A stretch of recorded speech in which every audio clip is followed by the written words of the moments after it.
nom du Père et du Fils et du Saint-Esprit. Amen. Viens, Esprit Saint, remplis le cœur de ton amour. Illumine-nous de ta présence. Donne-nous de comprendre la parole que nous allons écouter. Donne-nous de prendre des engagements pour la mettre en pratique. Ô Seigneur, envoie ton esprit et tout sera créé et tu renouvelleras la face de la terre.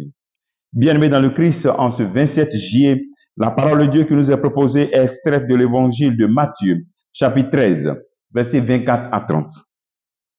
En ce temps-là, Jésus proposa aux foules une autre parabole. Le royaume des cieux est comparable à un homme qui a semé du bon grain dans son champ.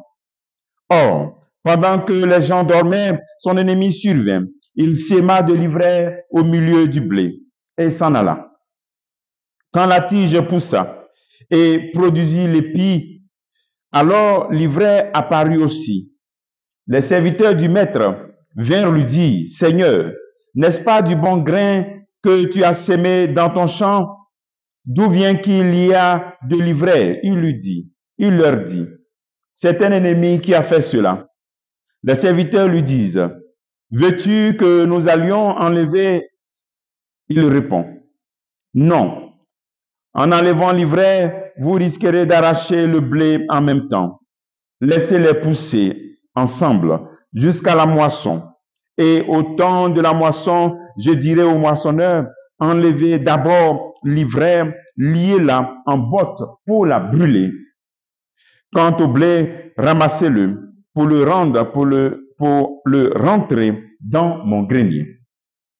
Acclamons la parole de Dieu. Louange à toi, Seigneur Jésus. Bien-aimés dans le Christ, nous connaissons bien cette parabole du blé et de l'ivraie. Son ennemi, le semeur sème et son ennemi vient dans la nuit. Il sème l'ivraie au milieu du blé. Le premier enseignement que nous pouvons tirer de cette parabole, de la parabole du blé et de l'ivraie, c'est que cette parabole exprime aussi la réalité du monde, de notre monde, de nos communautés. Cette réalité ne doit pas nous décourager.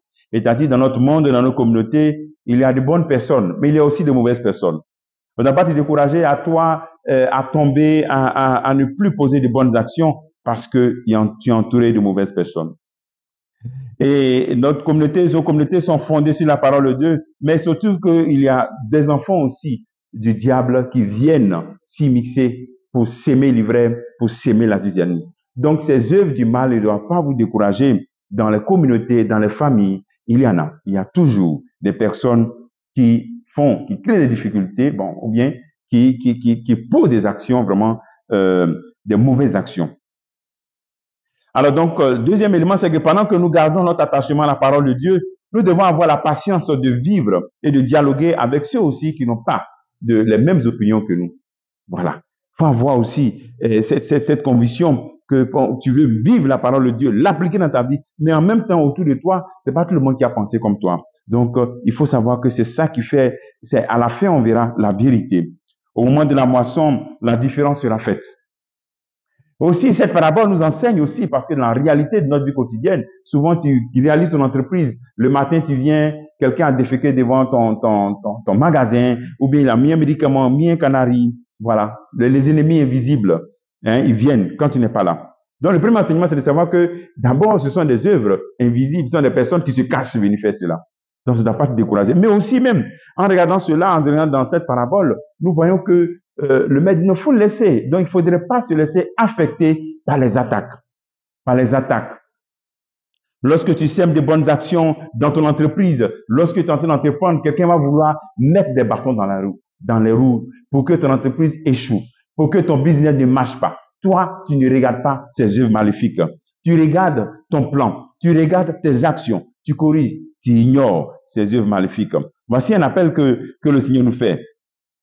Il ne faut pas te laisser distraire aussi par tes œuvres maléfiques, parce que voici la fin. À la fin, on dit que l'ivraie, on va attacher puis on va brûler. Donc souvent, si on est découragé ou bien on perd la joie à cause du mal que nous recevons ou bien de l'ingratitude, le Seigneur nous rappelle que on ne doit pas se laisser décourager, parce que le mal, là, la fin, là, c'est le feu. C'est le feu. Donc quelque chose qui va t'amener dans le feu, pourquoi ça va m'arracher ma joie? Pourquoi ça va m'affecter? Pourquoi ça va me décourager? Voici un peu l'espérance que le Seigneur nous donne en ce jour. Que les œuvres maléfiques ne doivent pas vraiment nous décourager. Au moment de la moisson, ça sera brûlé. Donc, le mal là, vous voyez sa fin qui est là. Mais donc, pourquoi tu laisses affecter par les œuvres maléfiques? Donc, voici la destination des œuvres maléfiques. Alors, ne te laisse pas affecter par les choses qui seront brûlées plus tard. Toi, sème les bonnes graines. Continue tes bonnes actions. Continue de regarder ton projet et puis va de l'avant et tu verras que tu réussiras. Que le Seigneur te donne cette grâce, la persévérance, cette grâce de regarder seulement ce qui est bon et qui te donne aussi de s'aimer de bonnes graines dans la vie des autres et dans ta propre vie. Que Dieu te bénisse au nom du Père et du Fils et du Saint-Esprit. Amen.